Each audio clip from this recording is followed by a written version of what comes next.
You know, the thing to do is it's to make it somebody else's responsibility. Telling somebody to do something feels so uncomfortable. What? Yeah, I know. You guys don't have to laugh. Do you pay them to? Well, they laugh when they want. You like telling people what to do. Okay, there you go. So like I'll have like 3 pieces of salmon or sea bass. Jesus. Sometimes like sirloin, but a lot of seafood. And now, do you cook it yourself, or do you have like somebody to help organize? Yeah, sorry, I forgot how well this podcast does. Who are you talking to? Sorry. So When it comes to the elite group of just 250 comedians who are carrying the torch of free speech and saving us from our boring, meaningless existence, nobody's quite had the glow-up of Tom Segura. Starting out as an extraordinarily well-fed investment banker's son, Tom has undergone a complete transformation in the space of less than a few years, due in part to his epic battle with the hardwood flooring in a gym.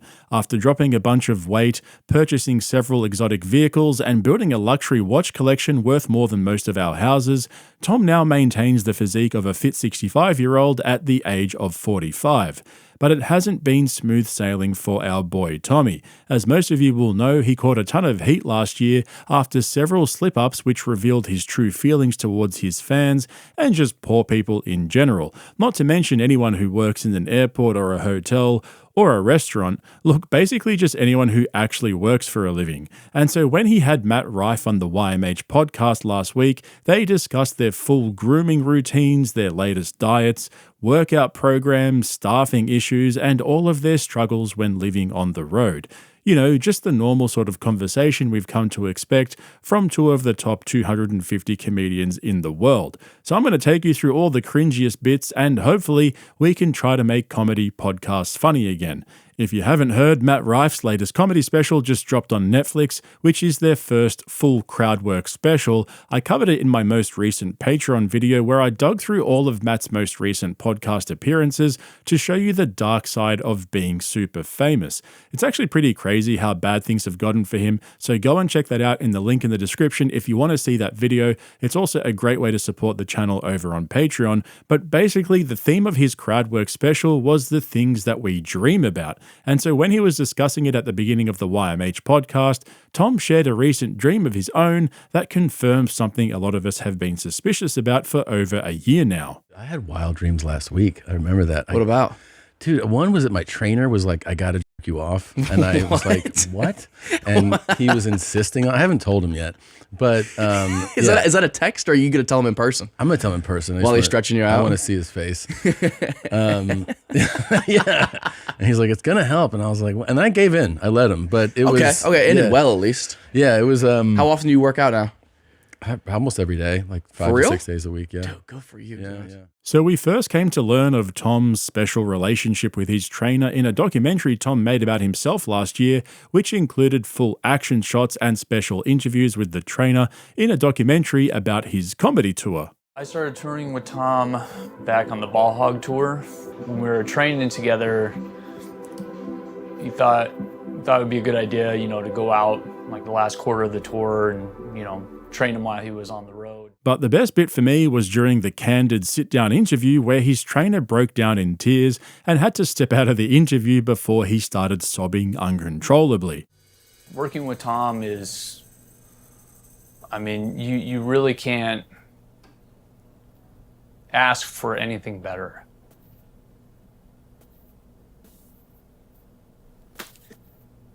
I can't, man. It's...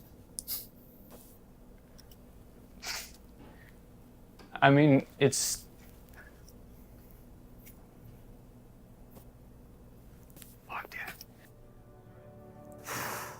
Now, I've seen Tom and Bert do some weird shit over the years, but that has to be in the top 5 cringiest moments caught on video.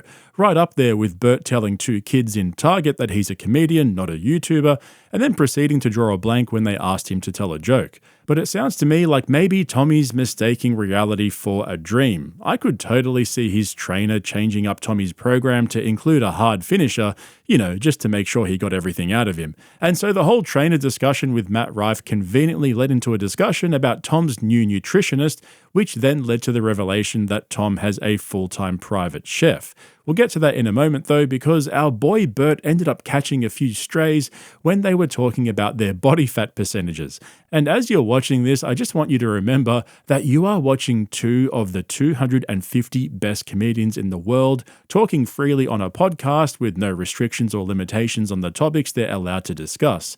This is just pure, unadulterated, elite comedy talk from 2 of the best at the top of their game. Thank 'em, B. I got with this nutritionist who was like, your scale numbers are just nonsense. But it's about body fat. So I'm down 7% body fat in 6 weeks. Yeah. What is your body fat percentage? Right now, it's 18. That's not bad. It's not horrible. How are you? 40? 45. Jesus Christ. Okay, it's really good then. Right now, I'm trying to get to 15, and then you kind of. I think you just evaluate everywhere you're at. I think if I got to 15, I'd lose all my fans. They would hate you so much. Yeah, I think so. What are you at? You have to be like, what, 10? I think I'm like 9. It's pretty low. Yeah, I know. No, I would be catatonic if I got to 9. But what's Bert, you think? Bert, probably like 45, something like that. That's not great. That's not great. No, he has wild ranges too. Like I have too, but I think he's like, he probably has a decent amount of lean mass. I think his visceral fat that's like kind of morphing its way into his organs. I would say he's probably in the mid to you can Google this? I don't think he's not 40. I mean, look at the picture scale though. He looks like the worst picture, but I think that I think he's probably closer to 30. I think he's close to 30. I don't think so. I don't think he has those hips. No, it evens out. he does look like the far right, whatever that is. But he doesn't. Conservative. He looks like right. it when he at his profile. At his profile, he looks like a trans man having triplets. But straight on, he's got good shoulders and stuff. He's been to compliment shoulders alone is not really. It's a his favorite thing to talk about. It's All his right. only thing he talks about is his shoulder. He's like, I have great shoulder. I don't know, dude. Okay. He's a crazy person. And this is like when you go like, I have legit the best shoulders. I do. Hold on, I do. I have legit great shoulders. Like great shoulders. Yeah. No, you don't. Joe, they're ripping through this shirt right now. Yeah, but you say things just and you bought don't a really boy's mean shirt. it, right? See, to the untrained pedestrian brain watching that clip there, you would think that Bert would be upset that Tommy and Matt were talking about how fat he is behind his back and laughing at the misfortune of his ailing health. But for a seasoned comedy brain assassin like Bert Kreischer, it's all part of his plan to be the center of attention, even when he's not on the podcast himself. It's truly genius when you think about it. Anyway, let's get back to Tom's new diet and workout routine, because when it comes to health and fitness, Tom Segura's name is at the top of the list of influencers we should be listening to for advice, even if you're broke and you can't afford a full-time personal chef. Okay, and what helps you the most? Are you big on cardio, or is it mainly diet for you? Well, the shift has been the combination. Like I was working out the past few months too, but I wasn't focused on diet. So what I did was I got this nutritionist that gave me like a structured. I like structure. I like this is breakfast, this is your snack, this is lunch, this is dinner. So I follow what he says to a T, and then all we did was we dialed up workouts a little bit. My cardio sessions went from 45 to 60. So 60 minutes on like a Peloton bike or like rucking or whatever. And then my weightlifting sessions, pretty much the same, went from like 45 to 60. And then, dude, here's the thing that I didn't expect is that doing this clean eating, it has completely changed my digestion. Really? I was about to go to a gastroenterologist. I'm not kidding. Like a month ago. That bad? Yeah, I was like, how come I always have explosive like shit, so I need to go to the doctor? And I started following this guy's meal. I go, dude, if I don't lose a pound, I already thank you for changing my digestion. Like it's completely fixed. It was that bad? Yeah. I'm not a big shitter, dude. I'm really not. Here's the thing that I realized. It's like, if I have anything like greasy, fatty, it's like, it's game over for me. No burgers. I mean, no, I don't really eat a lot of burgers. No, it's like I need to have like lean meats, and I need to have, I don't have dairy. I just have like no dairy, no burgers. But I still eat a ton of protein. Like, Okay. I'm having 16 to 20 ounces of lean meat at dinner. So like I'll have like 3 pieces of salmon or sea bass. Jesus. Sometimes like sirloin, but a lot of seafood. And now, do you cook it yourself, or do you have like somebody to help organize? Yeah, sorry, I forgot how well this podcast Who are you does. talking to? Sorry. So no, but I mean, I'll make some stuff. What? I make eggs in the morning. But yeah, I just eat that. Here's the thing: I feel satiated. I never feel bloated anymore. I never feel like I'm sick, and I don't feel like, oh my God, are my intestines melting? Like, do I have, like is my stomach falling up? All that is just from eating clean. Wow, who knew the solution to Tom's bloating was only a couple of $100s a day in fresh meat and seafood, cooked to perfection by the help.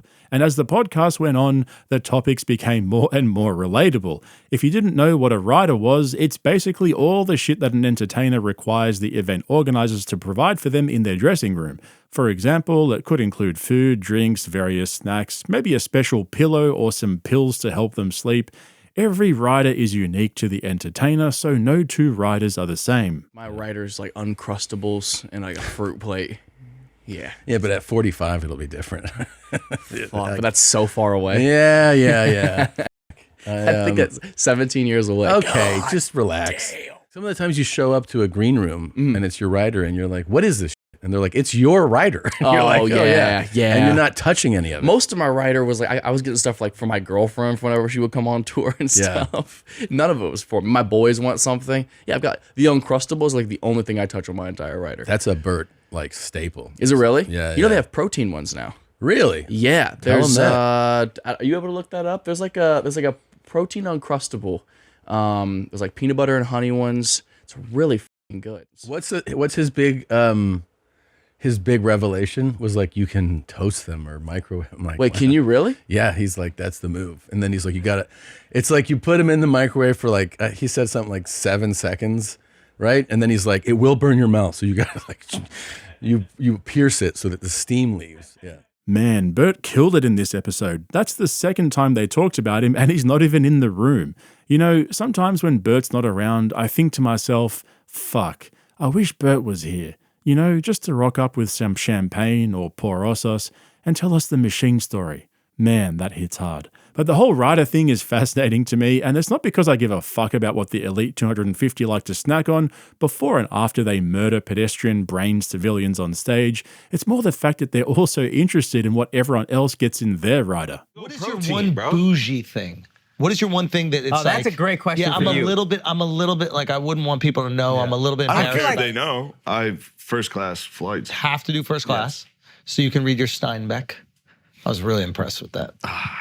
Shut up. Is there anything you're like, ugh, I didn't know that I was this guy, and then you experience it and you're like, now I kind of have to be this guy? No. Really? All right, so what do you demand right now? Nothing. You have a rider? No. Any snack? I Any can't snack? I Nothing? can't figure you out. In my green room, I get fruit and hummus. Hummus is good. And Solid. Bud Light and White Claws. Solid. But that was just my manager came up with that. I cannot figure it out. a rider. I can't figure you out. Why? That is a rider, but he's saying he didn't come up I with didn't it. do that. She just did it. She knows. But it's a nice luxury. Yeah. So what are you ordering for dinner? That's what I'm saying. It's like that is crazy. What's going on here? What are we talking about? Nothing. There's got to be one. You got some money. There's got to be a thing. He's embarrassed to be remotely demanding. I would never be demanding. See? Out of shame. Ever. Honestly, watching Andy and the Toy Story boys stumble over themselves trying to figure out why Shane Gillis is just a normal dude doing his thing is basically like a free therapy session for me. Every time I play that clip, I feel a little bit better inside and more normal than the last time. And that's one of the biggest problems with these guys. We've never had this much exposure to comedians before, and because their podcasts have all jumped the shark and run their course, they just sit around having private conversations on camera these days because apparently the most interesting things to talk about on a podcast are the intricacies of their digestive systems and bowel movements. But we all know Tom Segura's a bit of a business shark. I mean, he wouldn't have been able to build a podcast network with all the necessary business skills he acquired on the way to reaching the top 250. And so when it comes to delegating responsibility, nobody quite does it like Tom Segura. Wait, so what's your routine like? Do you eat very clean? I don't eat enough. That's my problem. Yeah. I'm not a big food guy. I have like time, 2 meals a day. That's really all I have time for. The rest is like I'll snack when I can, I suppose. I should be eating like, no. I'll have like a protein bar, I suppose. Uncrustables. Yeah. It's never anything like good for me, I suppose. You can set it up, where like food is brought to you, like when you're on tour, especially, like I mean, we get the meal before, and then we usually get like burgers after or something, but it's not as but you're also set up as yours. 28. I know, but I wish I could get myself into a routine. You can though. Like I know. You know it's what just the hard. the thing to do is it's to make it somebody else's responsibility. So you say like, this is what I have to do, and then it becomes like whoever on your team's thing of like, this has to be wherever we're going. You have an assistant, right? Yeah. Okay. Yeah, I should probably get an assistant. Yeah, but I mean, like, you know what I mean? Like, then you would they would just show up. Here you go. It's lunch. You have to eat this, Damn, that's a good point. Yeah, you can just schedule it out. I need schedule to eat at it. 11:30, 2:30, 5:30, and Yeah. 7:30. Interesting. Here you go. All day. Yeah, Food it's all somebody day. else's job. Yeah. Damn, it's a really good idea. Yeah, you should do that. I don't know. I feel f***ing weird hiring people. Here's the thing. It's so hard. Really? It's so uncomfortable. To hire someone? Yeah. How come? I don't know. Just telling somebody to do something feels so uncomfortable. What? Yeah, I know. You guys don't have to laugh. Do you pay them to? Well, they laugh when they want. What's so fucking funny? Go ahead. You guys are cute. Can I have one of them? No. Which one? Why was that funny? What's so funny? You like telling people what to do. Okay, there you go. I want him. He's awesome. I can't do it, dude. Really? I employ my friends, which is like the coolest thing about success to me. But even that's like, they'll offer to help out with like fucking carrying a suitcase or something, and I'm like, no. Like, here's how it's it's going to change for you. You think so? Yes. After a while, it'll change because you'll want better work. Yeah, I suppose so. Yeah, you'll want actual results, so you'll tell your friends to get other jobs, and then you'll hire other people. No, they're super talented. I love employing my friends. I love it. I love it. I love it. He's just saying that to be nice. You guys are fucking mediocre at best. No, they're fantastic, and they listen to me. And I feel like if I ask somebody to do something for me, it's gonna get thrown back in my face. Or if somebody, not even if I ask, if they just do something for me. Yeah, but this is part of life. I mean, just when like I'm carrying bags and shit out of the green room back to the tour bus or something, he's like, "Let me carry that." I'm like, "I can carry it. Don't worry." Nah, let him carry it. I should let him. I have a hard time doing it though. He wants to. I don't know. I feel like less of a man having another man carry my shit. That's his job. And carry the bag. Open the door too. Yeah, there's not much security risk. I suppose you're right. It's fine. Okay, so here's the thing. That seems like an entirely normal conversation for Tom and Matt to be having in private. Like, why the fuck are they spending half the podcast talking about their diets, exercise, their staffing requirements, their riders, etc., etc., and then we have 3 producers sitting there in the booth Googling Bert's favorite Uncrustables and laughing at all of Tom's jokes. The guy has gone so far off the deep end that he can't be saved at this point. Tom totally exemplifies how money can make you healthy, make it somebody else's responsibility. I finally understand the feeling men have when they don't want to listen to women talking about women stuff. There's nothing I want to sit through less than these two talking about their diets, clean eating, weight loss, body fat, and body hair. And they say women comedians aren't funny.